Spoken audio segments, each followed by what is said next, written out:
दोस्तों नमस्कार। कई धार्मिक ग्रंथों में लिखा गया है कि एक वक्त इस पृथ्वी पर ऐसा आएगा जब इंसान फिर से पाषाण युग और लोहा युग में पहुंच जाएगा, यानी उसके खेत खलियान, सीमाएं, देश, समुदाय, जात पात, धर्म और विज्ञान सब कुछ खत्म हो जाएगा और वो पहले जैसी जिंदगी जीने लगेगा जिसमें कुल्हाड़ी, बर्छा और तलवारें ही बाकी रह जाएंगी।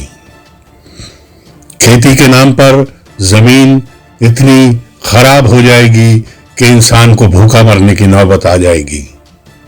आज हम धीरे धीरे कहीं ना कहीं उसी दिशा में बढ़ रहे हैं। पहले कोविड का जो खतरा देखा, उसी तरह से अब एक और नए युद्ध की तैयारी, एक नई मुसीबत की तैयारी सामने आ रही है। रूस की यूक्रेन के साथ जो तनातनी चल रही है, उससे पूरे विश्व को खतरा हो गया है। दुनिया इस मुसीबत को विश्व युद्ध की आहट के तौर पर भी देख रही है। दरअसल सोवियत संघ से विघटित हुए यूक्रेन के पूर्वी हिस्से के लोगों का देश के प्रति गहरा असंतोष है, यानी वो अपने ही देश की सरकार से खुश नहीं है। रूस इस मौके का फायदा उठाना चाहता है और इससे पहले वह यूक्रेन के असंतुष्ट हिस्से क्रीमिया की सरहदें अपने अधिकार क्षेत्र में ला चुका है, उस पर कब्जा कर चुका है और अब तो वो वहां पूरी तरह से जम गया है। इस बार रूस पूर्वी यूक्रेन के असंतोष को हवा देने के बाद मौका ढूंढ रहा था कि कैसे उस पर हमला किया जाए। तभी अमेरिकी नेतृत्व वाले नाटो समूह में यूक्रेन को शामिल किए जाने की पेशबंदी ने उसे और तेज मौका दे दिया। पूर्वी यूक्रेन के अलगाववाद के समर्थन में उसने अपनी सेनाओं से यूक्रेन को तीन तरफ से घेर लिया। इस वक्त वहां पर बहुत बड़ी घेराबंदी कर दी गई है और यूक्रेन का जो अस्तित्व है वो खतरे की तरफ बढ़ रहा है। उधर अमेरिका के नेतृत्व वाले नाटो देश भी रूस को किसी भी हिमाकत का जवाब देने का खम ठोक रहे हैं। दो देशों में युद्ध तो पहले भी होते रहे हैं, लेकिन इस बार स्थिति विकट है। एक तरफ दुनिया की सबसे बड़ी महाशक्ति है तो दूसरी तरफ भी दुनिया की सबसे बड़ी दूसरी महाशक्ति है। इसी तरह से अगर ये युद्ध हुआ तो इसका असर पूरी दुनिया पर दिखाई देगा। भारत भी इससे अछूता नहीं रह सकता। यदि वर्तमान परिस्थिति युद्ध में परिवर्तित हुई तो भारत को भी कई मोर्चों पर मुश्किलों का सामना करना पड़ सकता है। पिछले हफ्ते भर से ज्यादा समय में क्रूड कीमतें यानी तेल की कीमतें $90 के पार चल रही हैं। युद्ध हुआ तो स्थिति और बिगड़ेगी। क्रूड उत्पादन में रूस की हिस्सेदारी 13% है।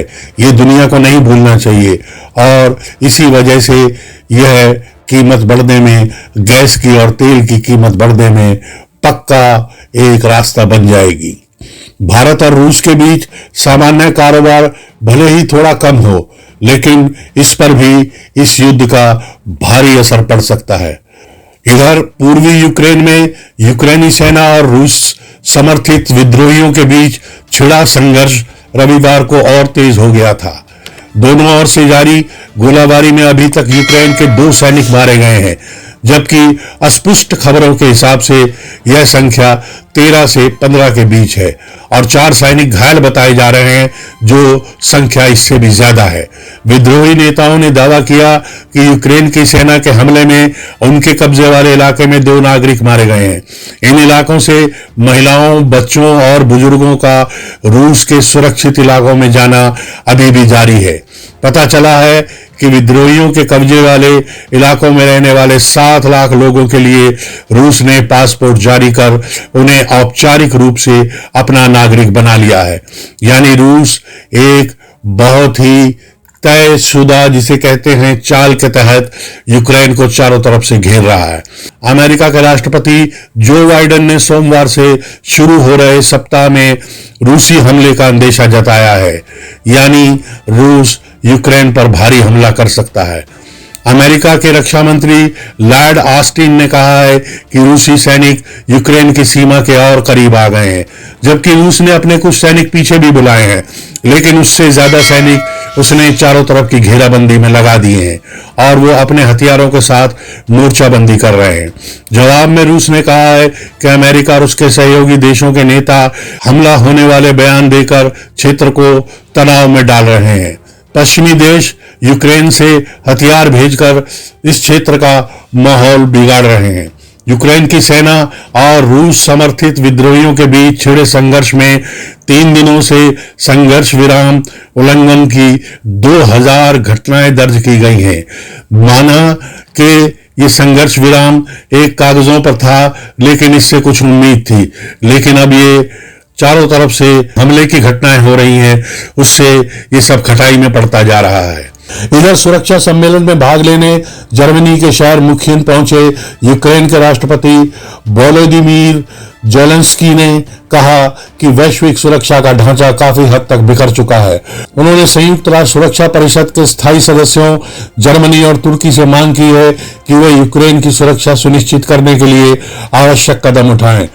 इसी सम्मेलन में ब्रिटेन के प्रधानमंत्री बोरिस जॉनसन ने कहा कि अगर हम यूक्रेन की संप्रभुता बरकरार रखने में विफल रहे तो उसके पूरी दुनिया पर दूरगामी परिणाम होंगे। इसके बाद पश्चिमी विरोधी ताकतों का अगला निशाना ताइवान होगा। यानी ये एक तरह से जो है कम्युनिज्म और दूसरी डेमोक्रेसी को मानने वाले लोगों के बीच का संघर्ष भी है। सोवियत संघ के विघटन से करीब 3 करोड़ रूसी लोग अपने मूल देश से बाहर हो गए थे। इनमें ज्यादातर यूक्रेन, बाल्टिक स्टेट्स और कजाकिस्तान में थे। यूरोपीय संघ या नाटो से जुड़ने के मामले में यूक्रेन के अंदर भी आम राय नहीं बनने के कारण स्थिति और जटिल हो गई है। वहीं के लोगों ने वहां पर विद्रोह कर रखा है। वो चाहते हैं कि वो रूस के साथ जुड़े रहें, जबकि यूक्रेन की एक बड़ी आबादी चाहती है कि वो नाटो से जुड़ जाए।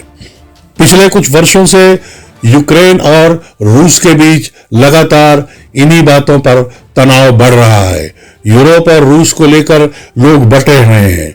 इसी टकराव के चलते 2014 में भी क्रीमिया पर रूस ने नियंत्रण कर लिया था। वहां भी इसी तरह की बगावत हुई थी और बाद में रूस वहां पर घुस गया था। वैसे तो अमेरिका ने भी कोई कसर नहीं छोड़ी है। उसने भी जानबूझकर यूक्रेन में अपनी सैन्य शक्ति बढ़ाई है। 2021 में अमेरिका ने यूक्रेन को $65 करोड़ के सैन्य उपकरण और हथियार भी दिए हैं। वहीं व्लादिमीर पुतिन ने रूस और बेलारूस में यूक्रेन में लगती सीमा पर 1,30,000 सैनिक तैनात कर अपनी ताकत अमेरिका को दिखा दी है। यह एक तरह से अमेरिका को बातचीत करने के लिए मजबूर करने का तरीका है, जिससे कि यूक्रेन को नाटो का सदस्य न बनाने की गारंटी मिले और अमेरिका रूस की सीमाओं के पास से अपने सैनिक और हथियार हटा ले। इधर पुतिन और बाइडेन के बीच बात भी हुई है। अमेरिका और रूस के विदेश मंत्री मिले हैं। फ्रांस के राष्ट्रपति और जर्मनी चांसलर ने मॉस्को जाकर पुतिन से बात भी की है। अधिकारियों के स्तर पर भी बातें चल रही हैं, लेकिन कोई हल नहीं निकल रहा। अभी तक टकराव की स्थिति जस की तस बनी हुई है। एक और भड़काने वाली कार्रवाई ये हुई है कि नाटो और अमेरिका ने रूस को चेतावनी दी है। नाटो का कहना है कि यदि रूस ने यूक्रेन पर हमला जैसा कदम उठाया तो उसे इसकी भारी कीमत चुकानी पड़ेगी। उसे आर्थिक, वित्तीय और राजनीतिक प्रतिबंधों का सामना करना पड़ेगा। यूक्रेन अभी नाटो का सदस्य नहीं है। ऐसे में उसकी सहायता को लेकर नाटो के पास सीमित विकल्प हैं, लेकिन वो अपनी नाक इस युद्ध में घुसेड़ने के लिए तैयार बैठा है। नाटो ने यहां तक कहा है कि वो यूक्रेन को कभी भी अपना सदस्य बना सकते हैं। उसके लिए सारे विकल्प खुले हैं। जो बाइडेन लगातार रूस को परिणाम भुगतने की चेतावनी दे रहे हैं। इससे हालात और बिगड़ते जा रहे हैं। तो दोस्तों, इस तरह से हम देखते हैं कि यूक्रेन और रूस का ये जो युद्ध है, ये जो तनातनी है, ये जो घुसपैठ और कब्जा करने की जो नीति है, उससे पूरी दुनिया सकते में है। ये चिंगारी कभी भी आग में बदल सकती है, और अगर ऐसा हुआ तो ये इंसानी जिंदगी के लिए बहुत बड़ा खतरा बन सकती है, क्योंकि युद्ध शुरू करना हमारे हाथ में होता है, लेकिन युद्ध को खत्म करना फिर किसी के हाथ में नहीं रहता। अगर ऐसा हुआ तो ये खूबसूरत धरती, ये पृथ्वी ग्रह पूरी तरह से नष्ट होने की तरफ बढ़ जाएगा। इंसान की आज तक की मेहनत, उसका विज्ञान, उसकी कोशिशें सब धरी की धरी रह जाएंगी। तो इसलिए भारत भी पूरी कोशिश कर रहा है कि किसी तरह से इस युद्ध को रोक दिया जाए। मैक्रों और पुतिन के बीच भी इस बारे में बात हुई है। हो सकता है कि इन सबको सबुद्धि आ जाए और ये युद्ध टल जाए। तो दोस्तों, अपना ध्यान रखिए, मास्क लगा के रखिए, दूरी बनाकर रखिए और कहते रहिए जय हिंद, जय भारत, वंदे मातरम।